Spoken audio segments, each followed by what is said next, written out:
shall not be before you long.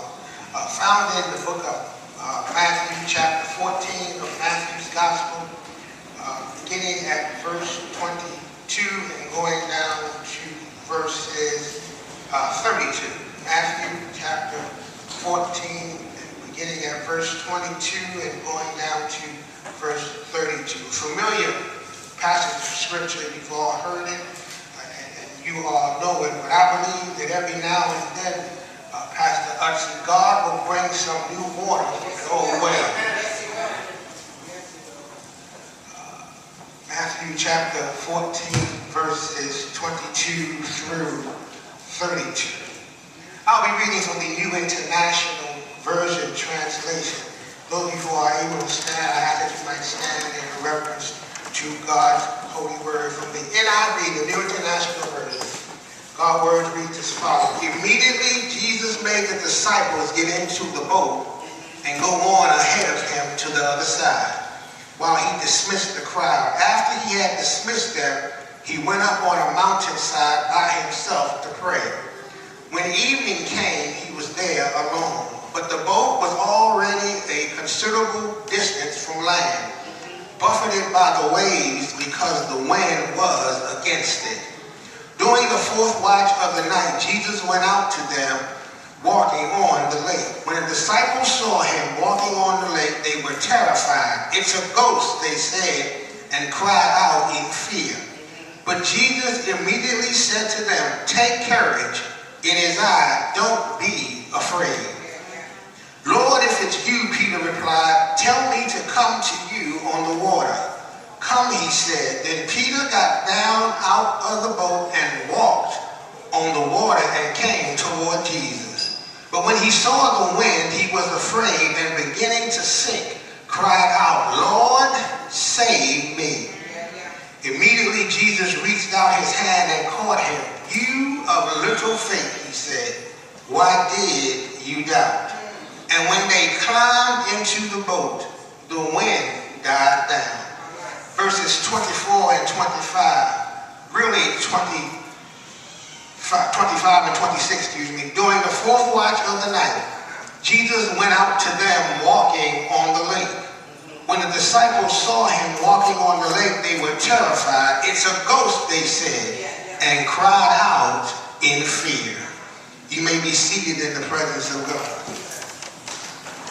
I want to put a tag on this text, and for your Pastor Appreciation Day and also for a word for all of you, I want to preach with this thought in our minds, Reverend Royster. Holding on to heaven when hell jumps on your back. Holding on to heaven when hell jumps on your back. There is a new threat to the Church of God that is now spreading throughout other churches all over the country. This threat has people confused and it has people spiritually and emotionally messed up because it has church folk believing in a faith that is wrong and dishonest. It is the belief that God will give you whatever you want and whatever you ask him for, whenever you ask him for it. And this erroneous belief that is causing people, it is this erroneous belief that is causing people to run into a church where they think can show them how to turn God into a microwavable God. They are joining churches where they feel like they can find some way to immediately get a return on promises of ask and it shall be given, seek and you will find, and if you knock, the door will be immediately opened. So many are taught to believe that if you throw some money on the altar, get hands laid on you, or have someone place some oil on your head, that you will come out and have no more problems at all. And once you do that, you can ask God for anything, be it money, a new car, a new house, a new job, or even a new companion, and in a matter of seconds, your request is granted. So in reality, if there are any problems in your life, any troubles in your life, or any struggles that you are going through, it is not the church's fault, but it is a sign that your faith is not strong, your prayer is not right, your convictions are not authentic, or your God God is not able to help you. And there are many people who are emotionally troubled because they have been taught or made to believe that God only exists as a spiritual bellhop to provide your every wish. And the risk of believing this untruth is that when God doesn't give them what they want, they become dysfunctional and even suicidal. And you can see it every Sunday. I know you don't have this problem at Nicodemus, but let me tell you about stuff at 1 Corinthians. All right, on one Sunday, they are lifting holy hands in prayer and lifting the name of Jesus. But on the next Sunday, they are looking like they've been sucking on lemons all week long.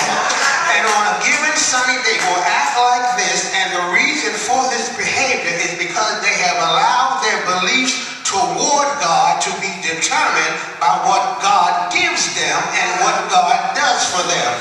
And I need to let somebody know that you can't mold God, but God can and will do his best to mold you.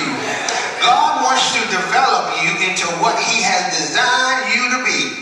In other words, God wants to develop you. God is not interested in delighting you. And God wants to make you holy and don't care if you are happy while he is trying to make you holy. And is there anybody in here who can testify that yes, Michael, there were times that when God was trying to make me holy, I wasn't too happy about it. There were times when God was trying to develop me and taking me through some things and making me go through some things. I was like Job, wanting to know, God, why are you doing this to me right now?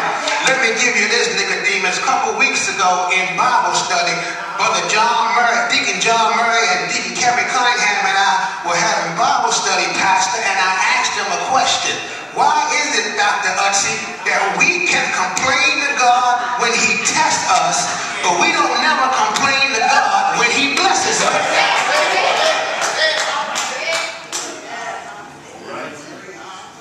And do I have any followers of Christ in here who can testify that there has been time when God was developing you and you weren't satisfied with the process that he was taking you through?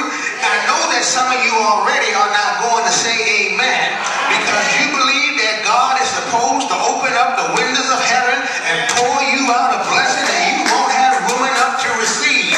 You believe that you have not, because you ask not. But if you speak it and it is so, you will have whatever you want. You believe that if you speak to it, it will happen, or bind it in the name of Jesus, that problem will go away.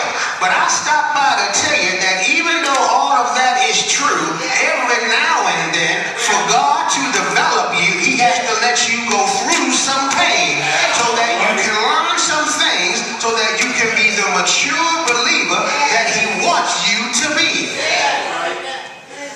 Quickly. I know I done preached already for 5 minutes and 12 seconds, so let me hurry up and roll to the text. For in the text, watch this now, most Bible readers believe that Jesus sent his disciples into a storm. But I believe, Pastor, he sends them on a journey, and while on the journey, they encounter a storm. Jesus, who had just finished preaching and healing, says to them to go to the other side. And as a result of them being obedient to the journey, they encounter a storm. Every now and then, the proof that you are on a divine assignment, Reverend Winston, is all the hell that pops off in your life.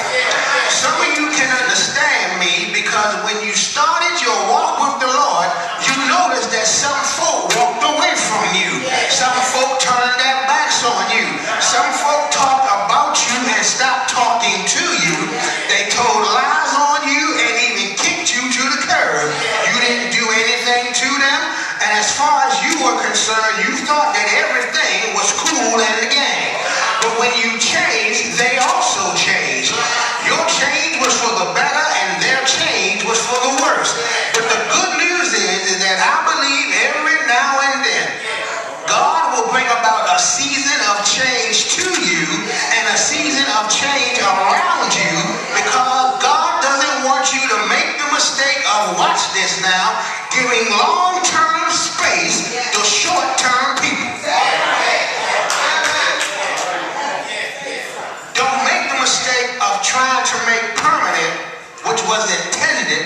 temporary.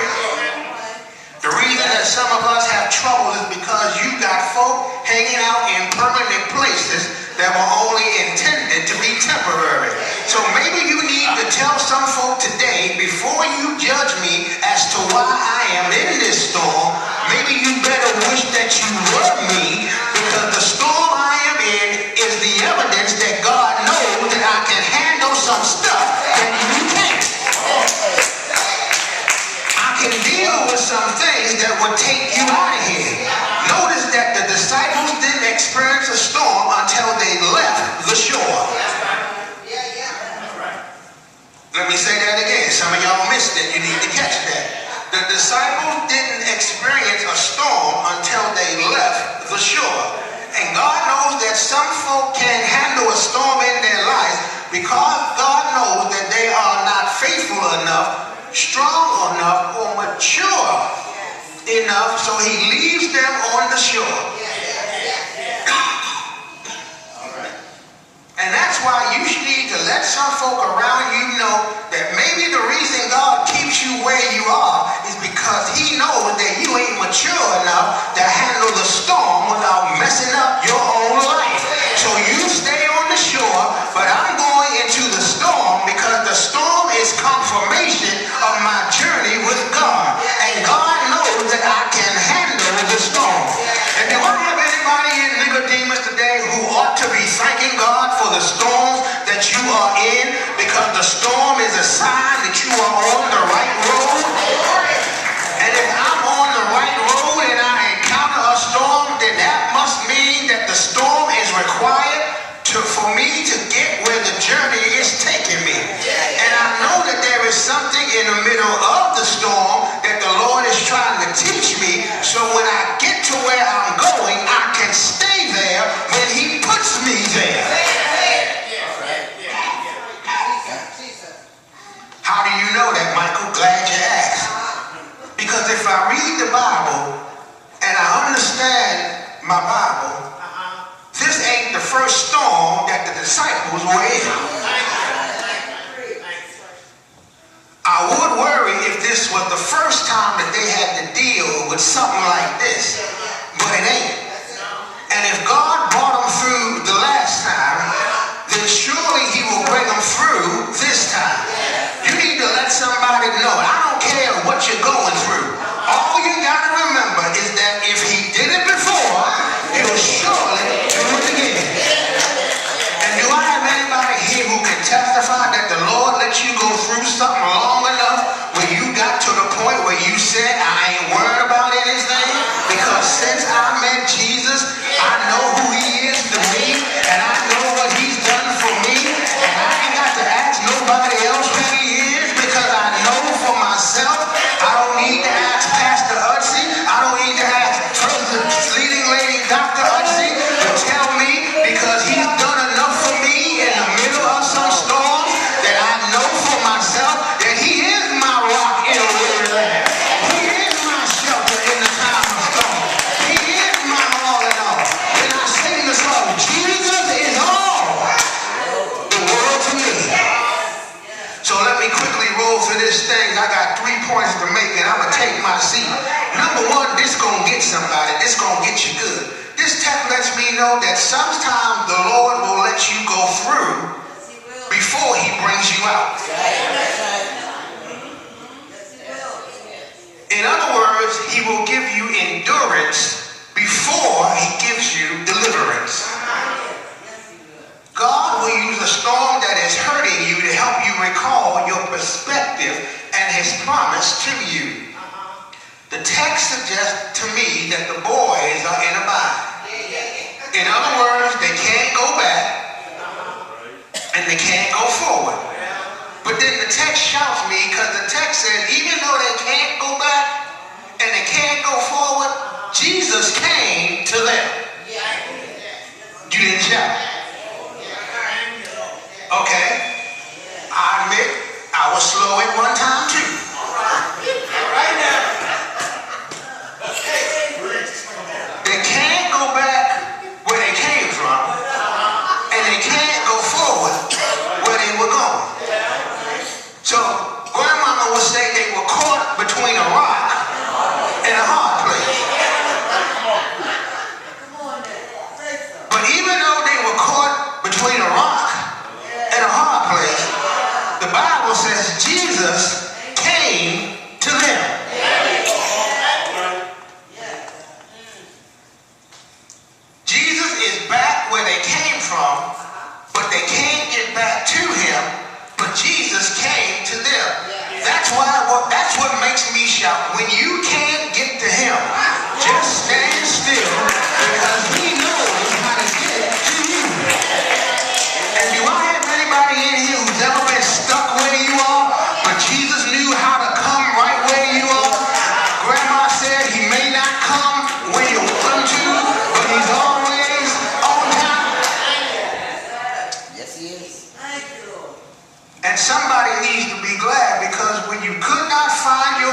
what was in front of you, you didn't have to try to get back to him because he knew how to find his way to you.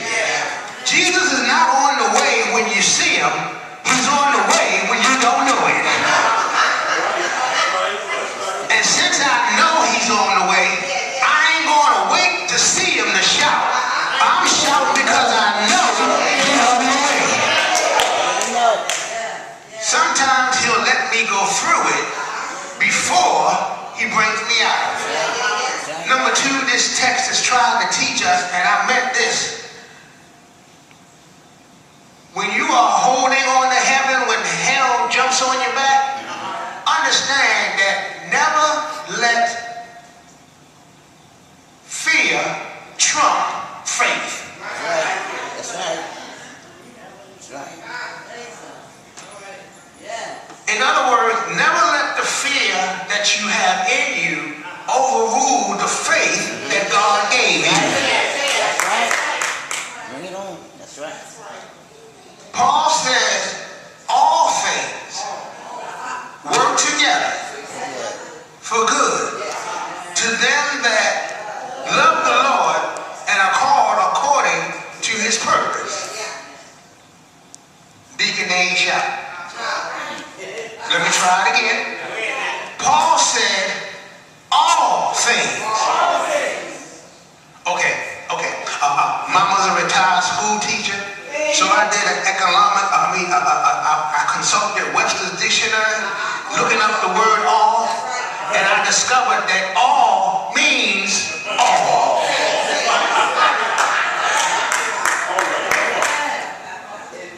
Paul said all things. No matter what you're going through, it's covered. No matter what you're dealing with, it's covered. No matter who plucking your nerves, it's covered. All things. Don't care how much the wind blows, it's covered. Don't care how much the boat rocks, it's covered. All things. God doesn't have you in a storm without a reason and a purpose for you. And God's going to work it out for my benefit and for my purpose. But this is what shouts me. Don't let fear trump faith. The text says that when he came to them, they didn't recognize him and got scared. Never allow your fear to overrule your faith. Did you hear the poem, Fear Knocked on the Door? Faith opened the door. There was nobody there. Y'all gonna catch that next week.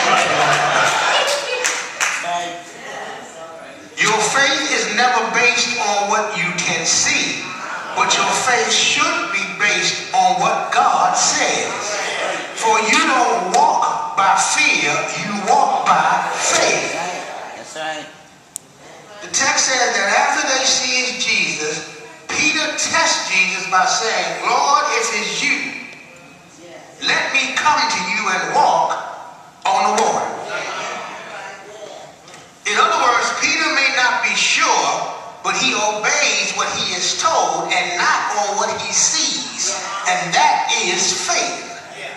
God is so good that not only will he pick you up, but he will also give you another chance to do it right, what you messed up the first time.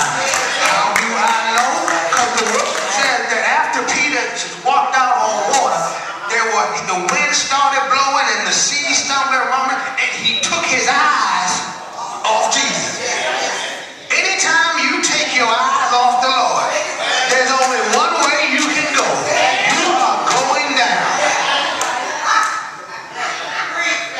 But God grabbed him, pulled him up, and gave him another chance, to get right when he messed up the first time. I don't know why they ain't shouting, Pastor Hudson, because everybody in here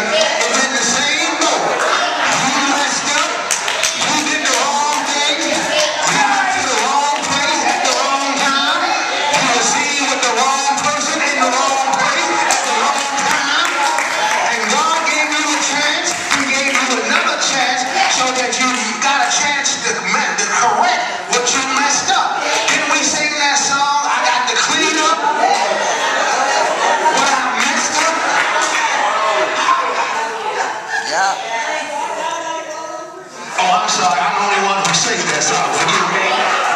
Forgive me. Learn how to let your faith trump your fear. And let me tell somebody something. I worded that the way I wanted it. Don't let your fear trump your faith. And never allow the fear to overrule your faith. I don't care who's in the White House. I don't care who's in Congress. The resident of the White House changes every 4 years.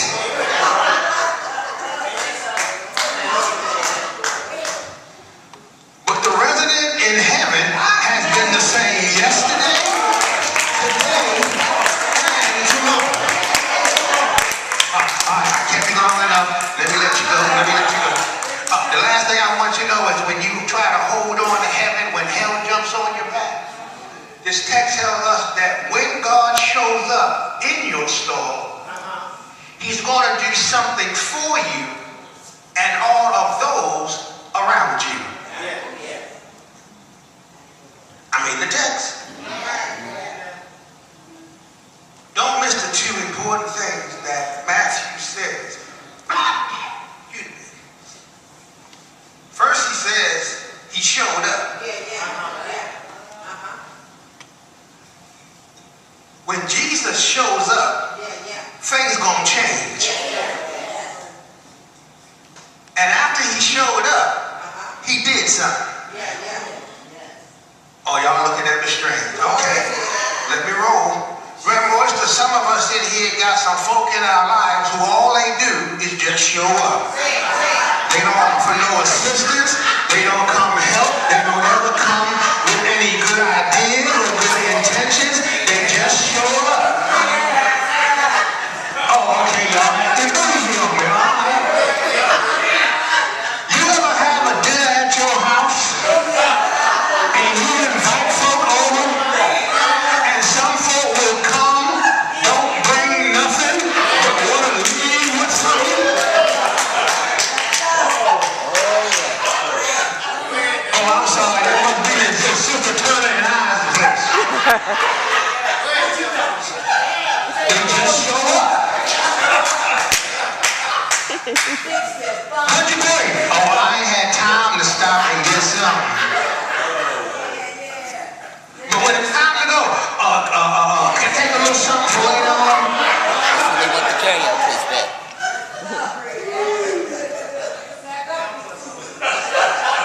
They come in empty-handed and leave full. And some of them bring their own stuff to come to the Lord.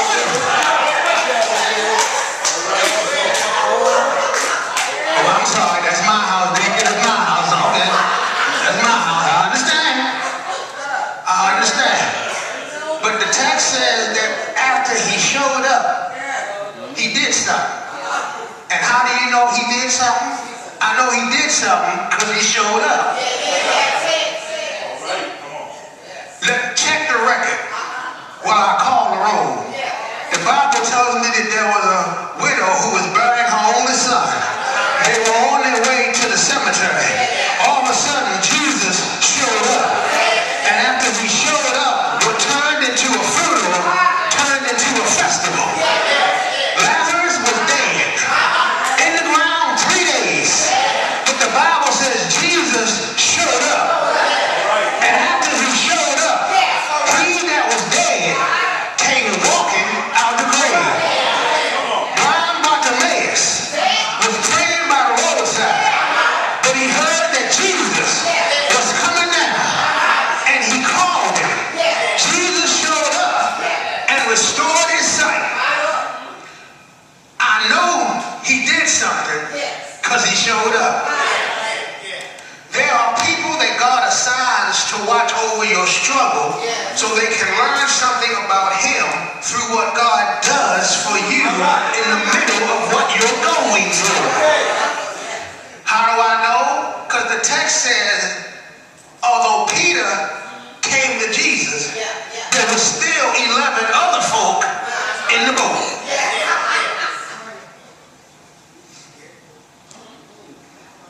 Peter in the storm, but he's the only one who got out the boat. He had enough faith to overrule his fear and got out the boat. So there were 11 other folk who were watching what Jesus did for Peter. Can I put a pause here for a moment? Maybe the reason some of y'all ain't getting the way God wants you to be is you got some of the wrong people in your boat.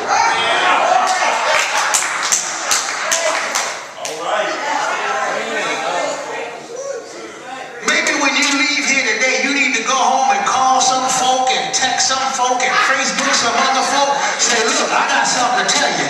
I think you dragging me down. I need you to get out of my boat. It ain't nothing against you. I'm not doing this for you. I'm doing this for me. I'm doing it out of love because I think you're holding me back. And I don't want you to prevent me from getting what God has for me. Ain't nothing wrong with that. Jesus did the same thing. Remember now, he had 12 disciples. But then he had an inner circle that went out with him to the Mount of Transfiguration. Everybody can't go where you're going.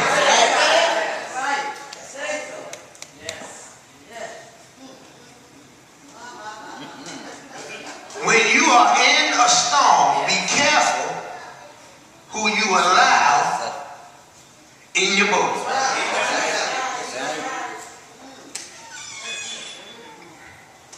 And the last thing that shocks me, that not only when he shows up in your storm, he's going to do something for you, but he's also going to do something for all the folk around you.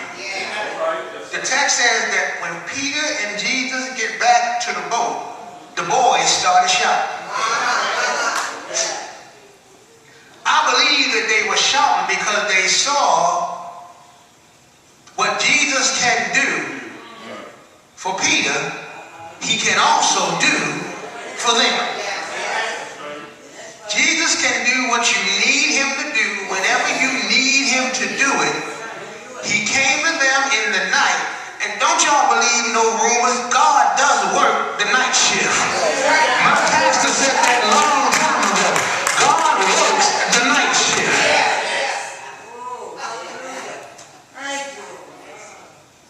He came to them in the night and blessed them with favor when they started, and they started to shout. I like to think he blessed them with favor because they were his favorite. I believe that God blesses me with favor because I'm his favorite. You might be his favorite, but I know I'm his favorite. And the Bible says they started to shout, and I wondered, why did they shout? And God told me, Michael, they shouted because mature church folk don't just shout when it's your blessing, but mature church folk know how to shout when the Lord blesses somebody else.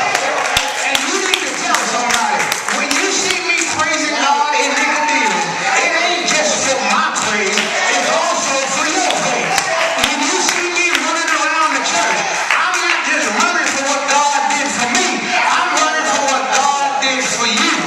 When you see me praising God, tears rolling down my eyes, I'm not praising him for me, I'm praising him for what he's about to do for you. How he's going to bless you, how he's going to make a way for you, how he's going to heal you, how he's going to give you joy in the time of sorrow, how he's going to give you hope for tomorrow. I'm thanking God for the nights he stopped by your house, got by your bedside and told you go on and go to sleep. Pull the cover up, because I got this tonight.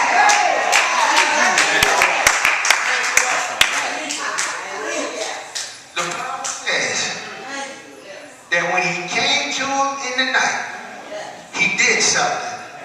And because he did something, I'm going to hold on to heaven when hell jumps on my back.